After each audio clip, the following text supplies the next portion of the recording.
Bisan pa man sa pag-uwan-uwan kaganihang kadlawon ang simbahan sa Birhen sa Regla sa Lapu-Lapu City na puno gihapon sa mga magtutuo nga buot mo kumpleto sa siyam ka adlaw nga Misa de Gallo. Aniya ang report. Ning ikalimang adlaw sa Misa de Gallo, pabiling puno ang simbahan sa Birhen sa Regla sa mga magtutuo, bit-bit ang tagsa-tagsa nila ka mga pangaliya ngadto sa Ginoo. Ang mga wala nay kalingkuran sulod sa simbahan, mipahimutang na lang sa gawas, dala ang ilang mga payong ug lingkuranan.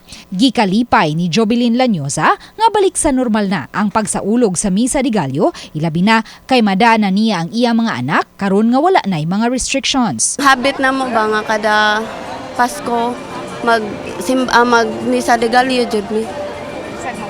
Oh, mag-uwan or di mag-uwan basta maari jud mi.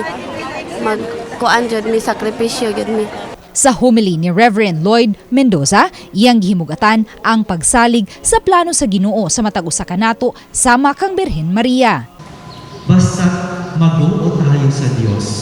Basta mag-yes tayo sa Diyos. Ano man ang plano niya para sa atin, hindi niya tayo pababayaan.